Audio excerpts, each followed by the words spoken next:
Welcome to CyberSecurity Strategies for the Electric Utility Provider. We've got a full cast of characters with us today, so we've got a really good panel of subject matter experts in this area, and we'll have some good conversations with these folks, and we'll kick it off with real quick, a little introduction, housekeeping, and things like that. And so, let me start off real quick by just saying that the sponsor of this webinar today is Diversified. And a little background about Diversified is since 1993, Diversified's been serving really as an industry leader in technology solutions of a whole variety of different types of solutions, really innovative products in the digital media, collaborative space, some broadcasting, electronic security, and OTT solutions. And we do that across the globe with about 35 different offices that we have today. And we're recognized in many ways as a thought leader and a strategic enterprise implementation organization so that we can work with customers large and small in a whole variety of ways in a lot of different technology areas that are required to run successful businesses. Today, we're going to be speaking more specifically with a group which we call our ITS group that specializes in the IT side, network, cybersecurity aspect of business. And I'll introduce very quickly here in just a second a panel of three folks, or two folks that are with us. One is Nathan Jones, and I'll let Nathan introduce himself here in just a second.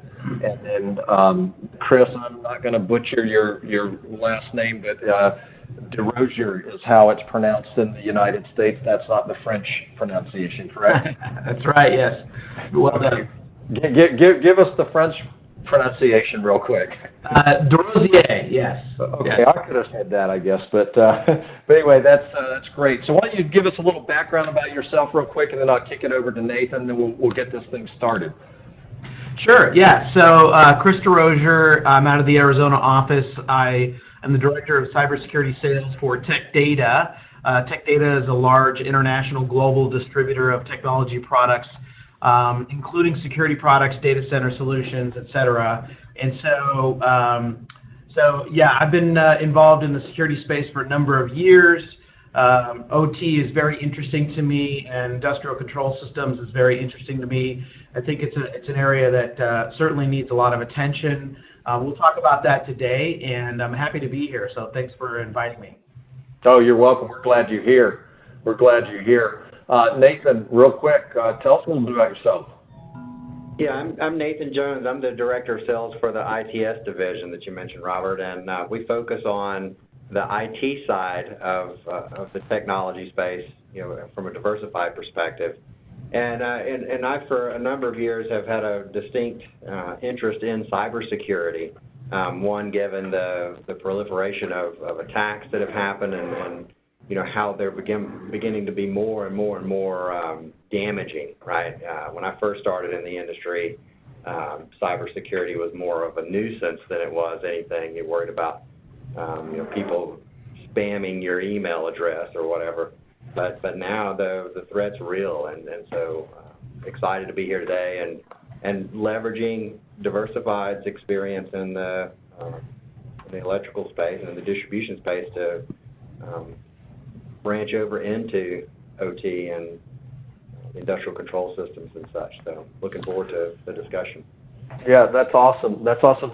Tell me, this is directed to either of you, but tell me a little bit about how we're working with Tech Data, or Chris, you can tell us how that we're working with your organization, because I know that, Chris, you guys have a very strong cyber practice there, and I think it'd be interesting for those that are on this webinar to understand a little bit about that. Yep, absolutely. So Tech Data is a 40-year-old company. Being primarily a technology distributor, we have about 100,000 resellers out in the world that we've been selling to for the last 40 years. We do about $36 billion in sales globally, so pretty large company. Of that, about 8,000 to 10,000 are companies that offer security solutions. And so what Tech Data has done is build a very specific consulting organization that helps all sorts of partners out there that are building security practices to get a little bit more efficient in that effort. And Diversify is already there, so we're seeing a strong, tight integration with them. They're doing some great things in security for their customer base, and we're just helping them, right? So we're offering a lot of solutions that they can offer the market, whether it be a technology solution, whether it be education they can offer their customers, or potentially even professional services that Diversified may want to build out to support the market and their customer bases. We can offer guidance on how they can construct those services. But again, they're pretty far ahead of the curve. You guys are way ahead of the curve on that, and are offering tremendous value to your customer base on all things security. So we're just happy to be a part of it. Chris, I'll add on to that too. I've said for a long time, particularly in the IT space, but it's probably true in so many. It's impossible to know everything. The complexities of cybersecurity, the complexities of IT. Our engineering staff, for example, is broken down by technology. And if you're going to dedicate your time and energy to become an expert, you have to pick your focus, right? And Tech Data, I've gotten to know Chris very well over the last couple of years as we've been working through this thing. There are niche problems, niche threats within the cyber environment, and therefore niche solutions, right? And sometimes it just doesn't make sense to try to do it all yourself. And Tech Data has been a great partner in helping fill those voids where they exist, and they bring, with the size and scale of their offerings, they bring a lot to the table. So we're happy to partner with them where necessary and where it makes sense. That's awesome. I appreciate you guys sharing that. And so, kind of with that setting the stage, let's set the stage a little bit better and in a different way. And that is, if we kind of look at what's going on out there, and as you said, Nathan, there's a lot of different areas of cyber. So cyber is general, but it's specific as well, right? So there are a lot of things, a lot of different organizations experience that are very similar, but yet there are some nuances to how these attackers and hackers are getting into different enterprises, be it utilities or an enterprise or transportation. They find their way in through very creative ways. They're even starting to utilize, machine learning and AI as ways. They're becoming very sophisticated with what they do. And so, that all being said, I know that we talked when we were doing the planning for this, and this is just kind of interesting to me, the slide that speaks to, when some executives, higher-level executives in the power utility industry were interviewed, 50% of them believe that there would be a disruption in their electric utility supply due to a cyber attack within the next 5 years. And that's pretty astounding to me. I don't even think it's maybe within 5 years. They're probably just not telling us about some of the ones that they're already having, right? They just want to scare people. So there's a lot of stuff going on out there you never hear, right? And so the only ones you'll hear about are the big ones that really do go through and shut down power. Another interesting statistic, was that 48% of them, which is kind of interesting, that they think that they're prepared for the challenges of these disruptions. So what does that leave? 52% to think that they're not. So right. That's a lot of people out there. And the last statistic, and this is one that's also interesting to me that I think helps support that we've entered a new era, I think, here in cyber. Not necessarily in the last few months or several months. It's probably been growing over the last few years, but it's starting to become very obvious to a lot of people with the sophistication of these attacks and the amount of these attacks that are going on, is that these executives felt like that the number one new role in their company, the most important role in their company, was a cybersecurity specialist. 60%, 59%, 60% said that was a very critical role in their company. That's a little spooky to me. So if they feel that way, I'm sure a lot of people do. So let's, kind of with that, use that as our launch here into some questions that I would have for you guys. And they're not necessarily in order. I'm just going to kind of throw them out to you. And so, the first question I would have would be, kind of what are some of the challenges in the power utility space that you see customers facing today with cyber? So, Robert, I'll take that one. This is Chris. So, I think what's happening is things are, evolving. So, these utilities have had kind of similar operational industrial control systems in place for at least 40 years, right? And a lot of that is very much based on uptime. And so it's really hard to kind of make changes to these systems when uptime and reliability is paramount. But what's happening is things are moving and transitioning in the last decade or so from kind of theoretical to real-world situations. And so there's quite a few famous, breaches in security, back as far back as 1988. The earliest hack was, a guy, modifying a PLC on a different network just because he was upset, right? So there's a whole litany of real-world cases that have taken place.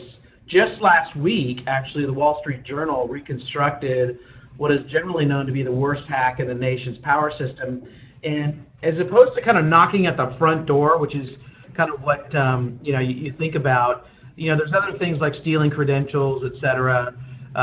But these guys used a really interesting tactic. They actually used third-party suppliers to the utility industry to get into it, right, or to make the attempt. So there's certainly no reduction in straight-up attacks. That is still happening all day, every day, and there's a proliferation of tools that are readily available that really make it convenient for bad actors to do so. And so, if you look at this most recent attack that the Wall Street Journal just went through, it was pretty interesting. There was a third-party excavation company that was hacked, their email system. Once their email was hacked, the hacker sent out a DocuSign agreement to a bunch of third parties from, in fact, the supplier to the utility, and there was a link in that redirected them to a website. When they clicked on that website link, that basically launched an action to try to steal the credentials of those partners that clicked on that website. And so once that took place, there was this whole propagation of trying to go upstream, swimming upstream. Homeland Security saw that, got involved, and started reaching out to the third-party subcontractor, kind of the first hit, right, the guy that first got hit, whose email was compromised. And then, that kind of led to discovery of, the fact of who actually did this. And the U.S. government went so far as to say that, they were naming names and saying it's straight up the Russians. We're seeing the Russians as being the most aggressive in going after power utilities. And in this case, vendors to power utilities in 24 states were targeted. So I guess the point of this is really that there's no kind of relaxation on this. It's only getting more aggressive. It turned out that some of these subcontractors were, companies that built supply systems and energy backup systems for emergency power for Army bases. And so you think about the risk in having those systems compromised and being able to potentially manipulate, design or code issues as they provide support to those Army bases in those systems. And, the consequences can get much larger. Obviously, there's other well-known attacks in the Ukraine. That's really well-known across the industry. Very successful attempt by the Russians to knock out power for, just under 250,000 people. And so, that even resulted in a denial of service on customer service, as well as a complimentary insult to even shut down the restoration efforts there. So, from all that, the Department of Homeland Security is issuing quite a set of bold statements to make sure that the energy industry has solutions that are resilient, designed, installed, operated, maintained, really resilient systems to be able to sustain these types of attacks. And there's a lot of really great guidance out there. Hopefully we can talk about some of that today. But, that's those are some of the things that are happening. It's relentless. Yeah, that's a lot, and it's extremely scary to me. So you said implement resilient systems. What would be some examples of some things that maybe they haven't been doing that they're being asked to do today? Well, I think a lot of it really comes with making sure that they have a clear kind of game plan, right? And so that really covers a lot of different areas in terms of things like defense in depth. But I think what's really critical for power utilities is to make sure that they have developed a business case inside of the utility for security, making sure that they build and train a cross-functional team that covers both the IT and the OT side, that everybody knows each other's business and what's happening in terms of the overall security posture of the utility. You want to have a clear charter and a scope of the effort. And designing specific policies and procedures around that, which including implementing a security risk framework, right, and making sure that is all clearly outlined. So the framework can include things like covering all the assets and inventorying those assets, developing a security plan for all the systems, right, both the IT system, the supervisory systems, and the field control systems, and then providing a risk assessment of all of that, right? And so NERC-CIP is a compliance standard that is needs to be adhered to, I think, in the utility space, and there are services that even Diversified can offer that assess that environment, and then make sure that you have a clear definition of mitigation and defensive controls and security controls as part of that risk framework. The last piece really, I think, is making sure that this kind of combined cross-functional team is providing comprehensive training to all the operators in the utility and making sure that they have security awareness. And so, there's a bunch of different capabilities in terms of, kind of automated systems that can provide security awareness for the staff, as well as, classrooms and all hands calls to make sure that you're reviewing those solutions on a recurring basis. So I'm not suggesting that utilities are not doing this today, but I think it's worth repeating that that these are the most important steps in developing an overall response posture, an overall security posture for the utility. Yeah, interesting. So I have another question. I've a little bit of knowledge about physical security, and I know that there's a big difference in physical security and cybersecurity, but I think it's worth asking this question, and that is that, in the physical security world, they estimate, it's an estimation, but it's a startling estimation, to say the least, and that is that about 70% of physical security breaches or attacks on a facility come from within. In other words, there was insider information or planning, either to a large scale or to some degree, in 70% of physical security breaches. I didn't know if there are numbers that, if there's not, that's fine. I'll expect that you have an answer if there's not one, but I just didn't know. Do you know, or is this something that comes from the outside 90% of the time, or is there a higher percentage of these are actually coming from folks that work within these industries? Robert, this is Nathan. Maybe I'll take that. I don't know that I specifically have any numbers associated with it, but it's interesting that you talk about the insider threat, because just a month ago, or a little over a month ago, we did a webinar much like this around insider threat from a cybersecurity perspective, right? And it's not just in the physical space, right? That 70% is staggering. And I'd have to go back and do some research to see what the number is, but it's a large number of cyber attacks come from inside as well. And it's interesting that it's not always an intentional insider that opens the door or that creates the breach, right? It can be unintentional as well. We live in a connected world, and we take our IDs and our online personas with us, both to work and home.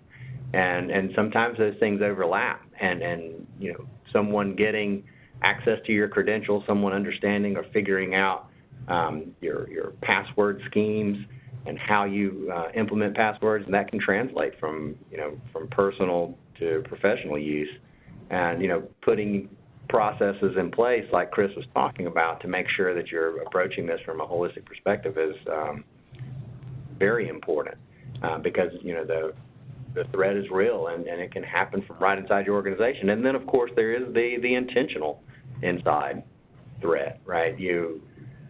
More and more of our ICS and OT type systems are accessed by the employees, right? And do we have the right policies and procedures in place to protect that information? Do we even have the right things to understand that breaches are occurring from inside? Those are very real questions today in my mind. Yeah, it does. You speak to that, and it says, pretty much, I guess that's poorly developed processes or just sloppy practices. People get real comfortable sometimes with the way they're doing things and think they've got the bases covered, or there's a lot of trust when maybe there should be trust and verify with a lot of this. So yeah, I hear you. It's there are a lot of different ways these folks are getting in, but they're getting in, and it's also scary that I was reading something just yesterday about it, that there are estimates out there that, and I don't have it, I should have written it down, but my apologies, that there is a large percentage of utilities out there that feel like, and there's some proof to this, that these nefarious actors have already planted their seeds inside the networks. They're just sleeping. Yeah, exactly. It's not like an attack happens and we're going to do it right now and it just goes and happens. A lot of times these are multi-steps involved in this, where it could take a year for them to do what they want to do, but they're very patient, and they just plant little baby steps. They plant this, they do that, they test this, they're going out there, and eventually they find the vulnerabilities over a period of time, and then all of a sudden they can do their attack. So that it's interesting to hear that from these executives, that they already know that they've been infiltrated, and it's I got to figure out how to kind of weed through what's happening out there. Yeah. Well, Chris, you mentioned that Wall Street Journal article about a recent breach, right? And you shared that with us. I read it as well. I recall that even that being published in the Wall Street Journal, the Homeland Security is involved. They've named the attackers, but at the end of that article, I recall them saying that they're not positive that some of that threat's still lingering out there within the utility space. Yeah, right. Yeah, a lot of times part of the cyber kill chain is really, the reconnaissance aspect that Robert was talking about. So, that they plant the seed. It has a command and control overtake feature that, is feeding information back to, the nefarious guys. So, part of this is really resolved with the concept of identity and access management, but there's kind of an overlay technology on top of identity and access management. So, if you think about identity and access management, allowing good guys to get into systems, right? Who are they? Verify either through multi-factor authentication or what have you, right? What they have, what they know, what they are, some secondary set of credentials. So who they are and then where they can go is one thing, but then you start to think about the disgruntled guys, right? If an administrator is disgruntled, how do you defend against that? And so there is a solution and a concept known as privileged access management, which is really kind of like a report, a check-in and a check-out service to say, I want to make changes to the identity and access management system as an administrator. I'm a privileged user, but I'm going to register the fact that I'm going to be able to make changes for 30 minutes or an hour or whatever it is and declare who I am before I just make those changes to the identity and access management system.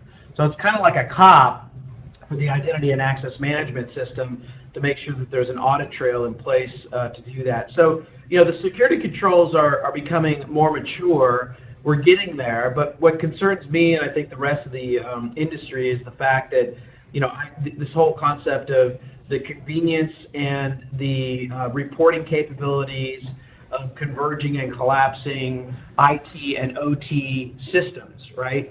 I mean, it's very, very nice to have these IT and OT systems connected, but I think you do need to express this defense in depth architecture with DMZs and firewalling, between various types of networks, the IT and the business systems versus the operational technology. Things like energy management systems and historians sitting on their own LAN or VLAN, and then kind of firewalling that off in a DMZ between those two segments. So a lot of design recommendations are out there and available from federal resources, NIST organization. Homeland Security has a lot of recommendations and designs. So lots of different ways to go about it. So let me ask you another question that is related to physical security, and I'm asking this because I think I know the answer, but maybe not, and maybe there are those on the call that might find this interesting, and that is in physical security, they look at security as layers, right? So layers would be in concentric circles, for example. The concentric circles would be the outer band, and then you could go in as many bands inward towards the middle as is required for your type of security requirements. So let's just say there might be 3 or 4 different layers or concentric circles, with the outer band being a certain set of buffers, if you will, or alerts and warnings. And then as the threat penetrates that circle into the next circle, there's a second tier of technologies that are in place to pick up what couldn't be stopped in the first one, and so forth. You go into the middle. Is that the same in cybersecurity, where you would do layers of different protection for all the different appliances or things that are being protected, or different appliances and technologies in the IT space require a different approach? Yeah, absolutely. You're absolutely right. Or, well, Chris, you can take this if you want, or I will, either one. Yeah, I'll take it. So yeah, absolutely, Robert. I mean, cyber is kind of a virtual representation of the real world in terms of, I think it's actually more complex. It's way more complex. I mean, if you think about physical security and, kind of breaking into facilities and having, maybe the field electronics kind of locked down and having sensors and having that, phone home to say if somebody's fiddling with it, or, control center access controls and door panels and encryption codes to get in the door. That is actually a little bit, in my mind, a little bit simpler than cybersecurity, and it's the complexity that actually generates opportunities for bad guys. Cybersecurity is trying to cover a lot of different areas, and I think it's compounded by the fact that you've got these converged IT and OT systems. And so you're right, it does, you want to be able to express it in terms of a defense in depth strategy overall. And that includes a lot of different things. Some of it's policy based, some of it's, architecturally based. Some of it includes even physical security being integrated into that network. Maybe how the network architecture is designed, including things like common architectural zones and firewalls and DMZs and VLANs that are virtually and logically separated, so that you can't just jump from one area to the next. And then monitoring systems are a big part of that. You talked about that earlier. If you think about physical security, obviously there's going to be a monitoring center with wall boards and kind of seeing who's on property, who's going into what door. But the same goes for security monitoring events as well, through security information and event management systems, or SIM tools, that basically can correlate a lot of different technologies, read those logs, and make statements to declare security events.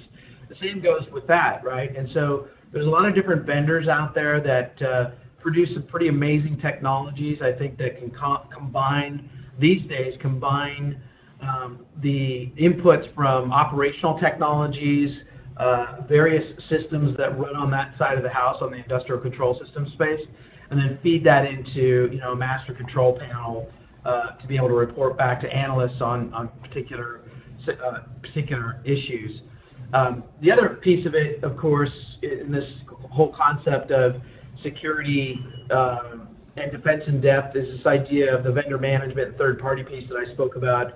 at the top of the call. I mean, that whole supply chain management piece is something that needs to be looked at very closely as well.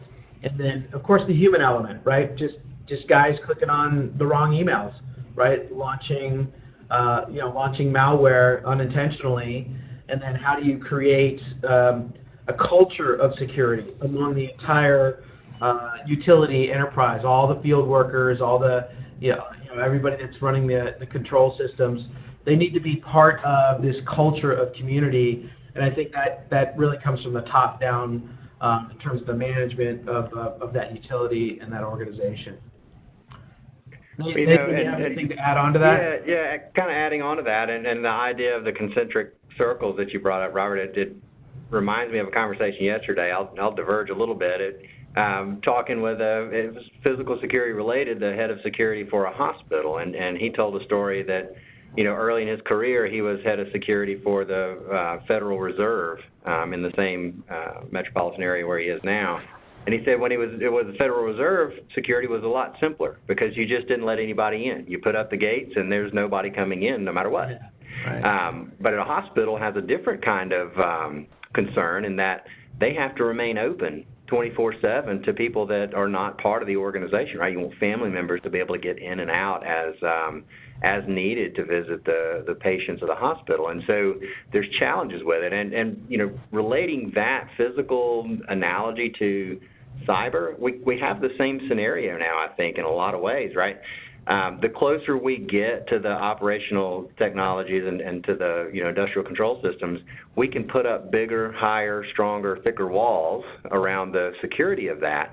But the employees, you want them to be able to access the internet. You want them to be able to communicate with the outside world. You're going to have third-party vendors that need that same kind of access, right? So essentially, you're opening up the foyer, if you will, to the outside world, and only able to really truly lock down the closer you get. But back to that whole idea that these are the same people with the same identities, and they're moving in and out of those gates. It is complicated, right? And from a cyber perspective, you think about a layered approach. You want your DNS security, right? So that is protecting against what's happening at the internet level.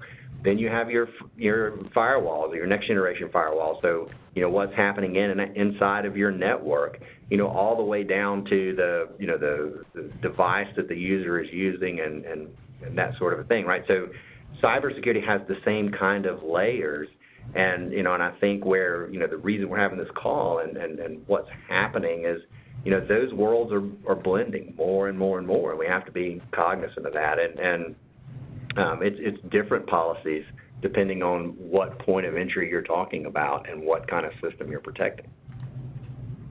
Yeah. That's a good answer. I think it's unfortunate, but is what it is today. And then I know a lot of people working hard to protect the interest of their organizations. What are some of the specific issues, let's say, in the utility space, for example, electric utility, because that's why we're here today, that are related to protecting those, because they would be classified as industrial control systems, right? I mean, I think of industrial control systems not so much as electric utility, but as more manufacturing or process control. But I would imagine that still rolls over into the electric. But so what are some of the specific issues that those folks are dealing with?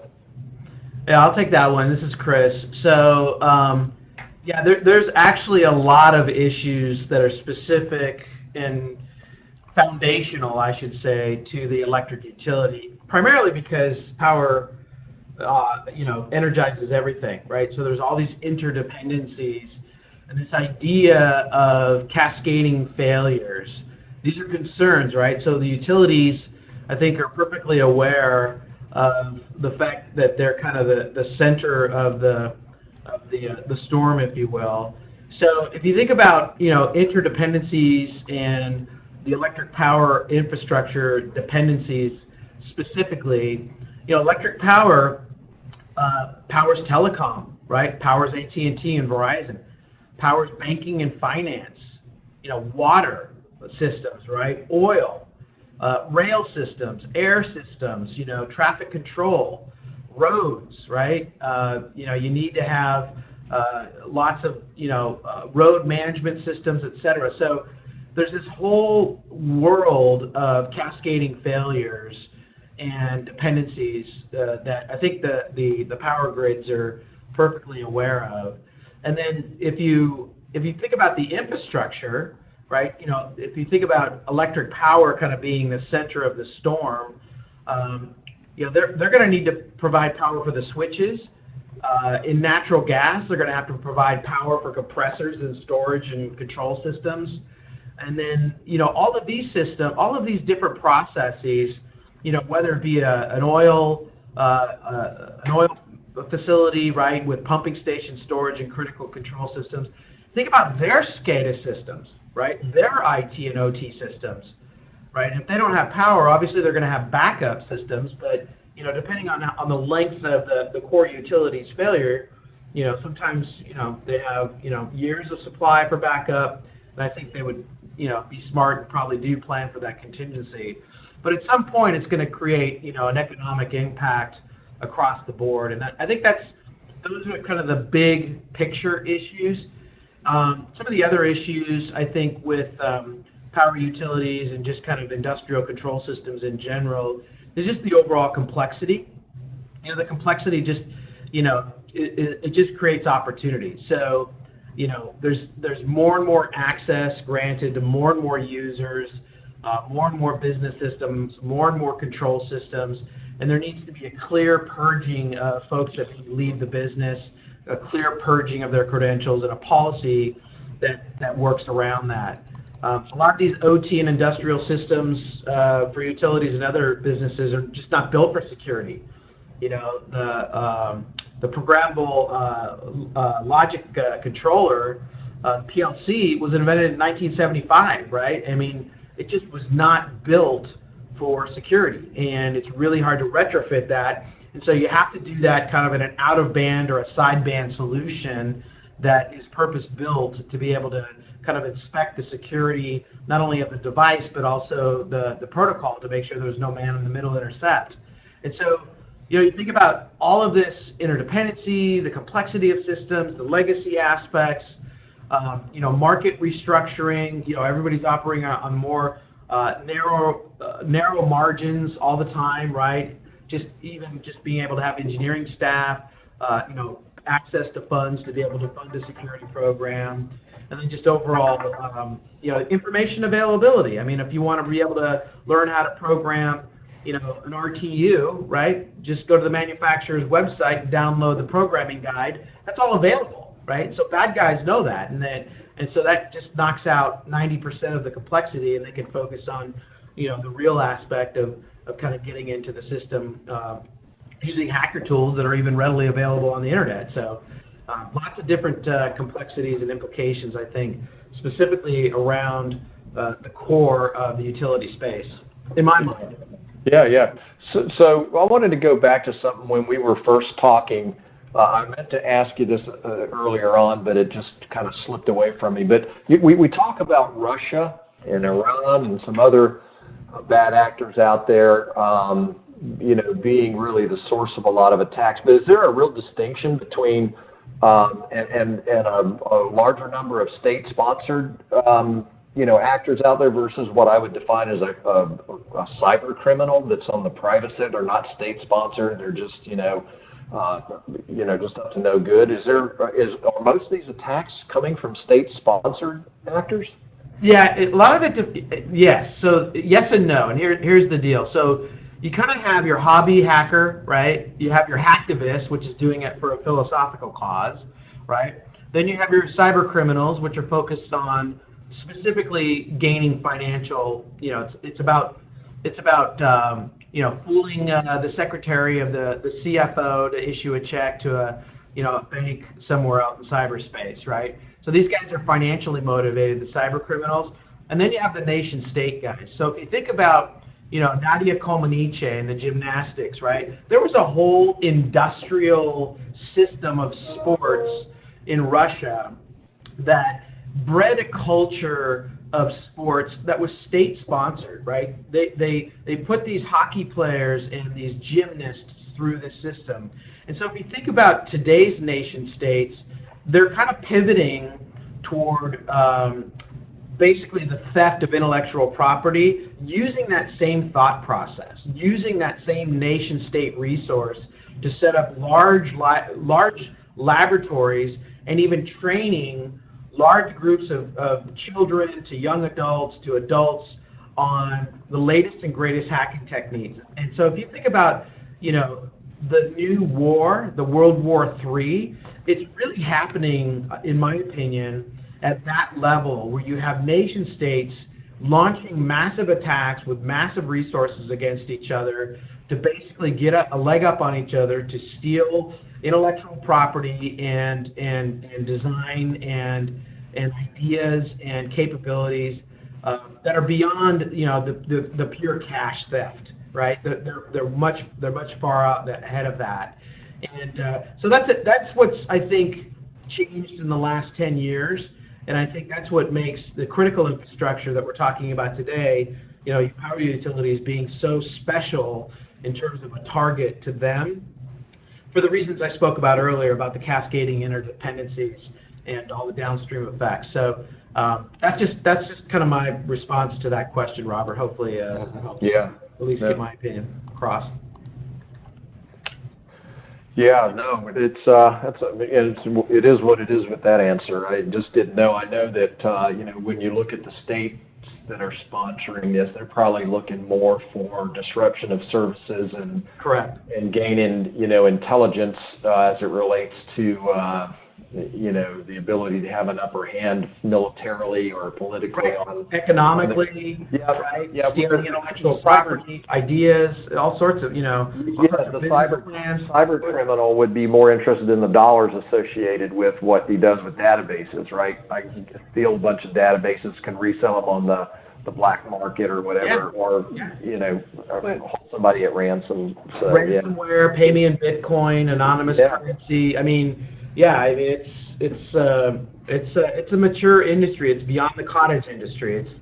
These are consortiums and syndicates of people that don't know each other that are working on dark web forums to collaborate and productize vulnerabilities, weaponize those vulnerabilities, and launch those vulnerabilities for financial gain. Yeah. And Chris, I think one of the things you hit on there is the resources behind it. The resources that are going to be pumped into it is increasing the threat level, right? I mean, exactly. I think about a couple of years ago, from a cyber crime perspective, was it Olga Karmavov? Remember she was a small group. She was leading a small group of cyber criminals, and in a short amount of time, less than 12 months, if I recall, amassed about $20 million of ransoms from from attacks like that. And that's a small group of people, relatively no resources or a limited number of resources going into it. In a short amount of time, we're able to gain $20 million. What happens when you train people to do that? What happens when you get an entire group, or company-sized set of people targeting a utility or any sort of threat, right? I mean, she was Russian, right? She was protected by the Russian government. They didn't catch her until she went to Singapore. Yeah, right? Absolutely. She was on vacation when they caught her. Yeah. So, anyways, back to you, Robert. Yeah, no, it's interesting. I love to hear you guys talking about it. It's interesting to me. We're up to about 45 minutes here. Time has just flown by. But I'd like to ask, a couple more questions, and we'll open it up for some questions to the attendees. But a question I would have as we're kind of rounding things out. I mean, what are some of the basic steps that an electric utility today might need to take in building and integrating an IT security program or a team, if they have a small team or no team? Obviously, the size of their utility practice would dictate what they have as resources. But what are some of the basic steps that they may take to do that? Yeah, so I spoke about that earlier, and it's I think really it has to do with them setting up a culture of security, identifying security leaders, right? Making sure that is cross-functional. Building the business case for it, gaining the sponsorship, gaining the funds, So there's a lot of different technologies out there that can help, security leaders and utilities audit their risk, right, and understand their risk. So part of it is just really kind of, starting out with discovering and inventorying the assets. Maybe, that's going to be clearly present in your SCADA control systems and EMS systems. You'll be able to see those virtual representations. And I think, for large power utilities, it's an extreme challenge to, verify field assets over such a huge geography. I get that. But I think at some point, once you kind of build that business case, you do need to vet that out, right? Both on the logical and the physical level, to make sure that everything is as it says it is, and then develop the charter and scope of the security organization and set the policies and procedures up, and then establish the risk management framework as to who does what. I mean, it can be starting with an assessment. It can be with implementing security controls. It can be something as sophisticated as a defined incident response program. That has a run book and a playbook. Like, if we get hacked, what do we do, right? Who's responsible for what, and how do we orchestrate a mitigation and repair response? And a lot of times, if you're not doing that and you don't have the incident response, all the controls in the world don't really help you post-event, right? So you've got to have a clear path on what to do. And then lastly, the common sense approach is just making sure you build that training and awareness program with your staff to reinforce the culture of security. So those are my kind of like top of ideas. There's a whole bunch of information about how to do that. And I know Diversified, you guys have, some capabilities to be able to deliver these assessments and pen tests and vulnerability assessments as well. Absolutely, yeah. I mean, from whether it be pen test or vulnerability assessment, or even a holistic design approach, depending on where the organization is, on the continuum of feeling secure, we can do that. And based on NERC-CIP and other standards out there related specifically to the electrical utility space, absolutely services that we provide.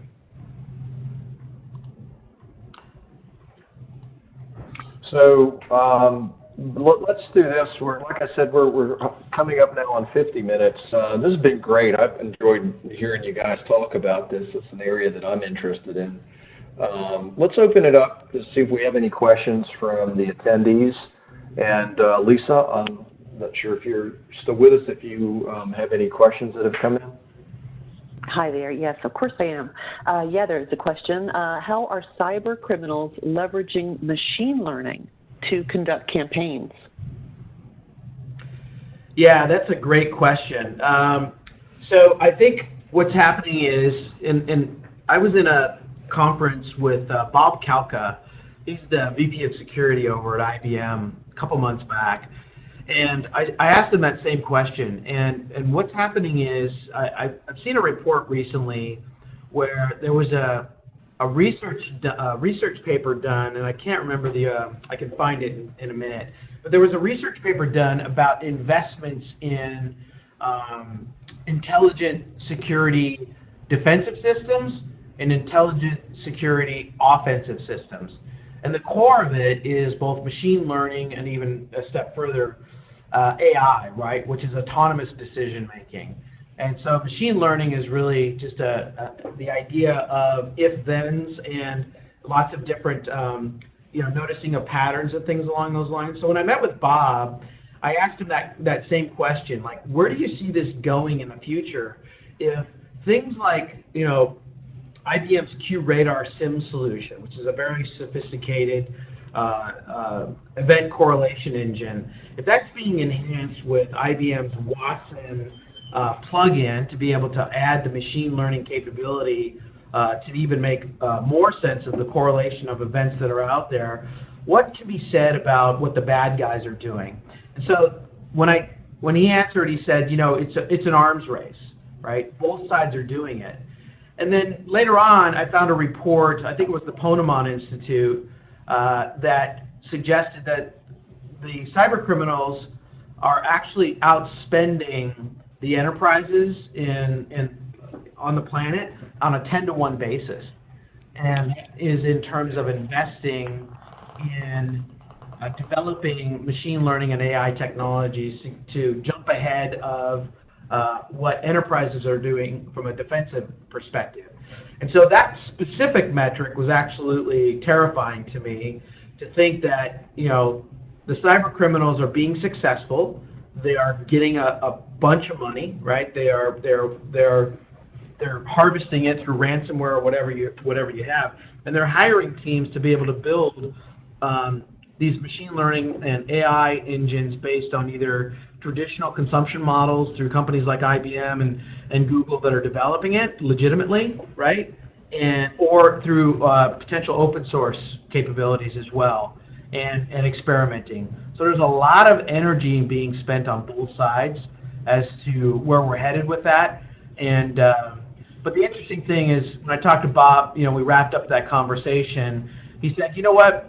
At the end of the day, it becomes a standoff, and at some point, there's going to have to be human intervention to outwit the creativity of the bad actors. The bad actors are going to get super creative, and that just means we're going to get super creative. It just means that the machine learning and AI has already done its job, and it's at some point going to hand it off to the analyst or the hackers to then make decisions about the next steps, right?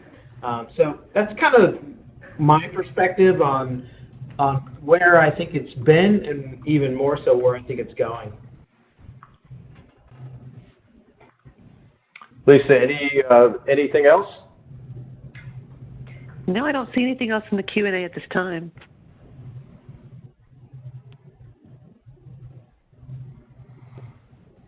So, let me just ask one last question. We'll wrap it up here. But utilities are, the way I see utilities, they're split up into kind of two groups. You have the larger utilities that serve millions of customers, and those are, to name a few, the Southern companies, the Florida Power and Lights, the Edison's, and you name it, the massive companies, and obviously those are target-rich environments for anybody looking to get into causing harm for those folks through cyber. But what about the smaller to mid-size? I guess they call them EMCs, rural electric cooperatives, and things like that might only have 500,000 customers, or 250 or 700,000 customers. I mean, obviously they're at risk. Anybody's at risk. But I mean, do you see that there are, or know of any numbers that suggest that this is broadly across the entire utility industry, or are these folks that are conducting the campaigns going after the big utilities? Well, there's a couple of different ways to answer that. If you think about it, the smaller organizations typically don't have the funds to be able to provide a defensive posture as much as the larger utilities would, right, with more at risk. But then again, the bad actors out there can also work to try to do a proof of concept. Right, so if there's a rural electric cooperative or a municipality that has a power system, you might have maybe not even a nation state. You might just have somebody out there that wants to just, is a disgruntled employee or a hacktivist, somebody that gains access to utilities or gains access to malware, right, and can affect an affront on these smaller cooperatives. Just to be able to prove that concept out, just to be able to say they did it, right? So it's bragging rights. But I think the nation states are going after the big guys because they want the maximum impact. I mean, if you're gonna go on that level to develop, highly sophisticated workarounds to get through these tools, you want to do that so that you can actually cause disruption in the economic situation of your international competitor. So there's a lot of different kind of ways, and I guess what I would say is there's a hacker for everyone. It just depends on the motives. Yeah. No, I hear you. And thus, anything that we've spoken about today, whether it's NERC-CIP compliance or vulnerability and pen tests, whether it's, assessments or any of those services that Diversified can offer, all of those apply based on that line of reasoning, right? That there's a hacker for every kind of modality of utility that's out there. Yeah. Makes sense. I think what I took out of that was they might use a smaller utility for proof of concept. Yeah, exactly. Yeah, that was the key takeaway for me on that one. So let's we'll start wrapping up today. We're right at an hour, and I wanted to thank everybody for being on the webinar today, and for you, Chris and Nathan, and Lisa for helping host. And kind of a final note is that the Diversified offers a security posture assessment. There's no cost for that. And I've got a slide up on the screen now that has information for anybody that would want to take advantage of that or ask questions related to it. We'd be happy to talk to you about that. But with that said, any parting comments, Chris or Nathan, that you want to say? No, I just want to thank the attendees for joining today. Hopefully you found it interesting. I think Diversified, you guys are doing great things out there with your mission critical capabilities and all of your various businesses. I'm glad to have the utilities kind of attending today. I think it's really important. I know you guys know it's important, and it's all about relationships. So please reach out to any of us on the panel today, and we'd love to be able to help you, secure your environment, because we all want the lights on. So thanks. Yeah, and I would just echo Chris's sentiments there. I'm very appreciative of everyone that joined and listened in, and I always enjoy personally these conversations. I learn a little and get an opportunity to share some thoughts around it, and I'm looking forward to seeing hopefully some of the participants here at Distributech here in a couple of weeks. Oh yeah, that's right. I think that'll be a great opportunity to continue the conversation. So. That's great. All right, guys. Well, look, thanks again, everybody, for joining, and we'll call it a day and talk to you soon. All right. Thanks. Thanks so much. Thanks, everyone.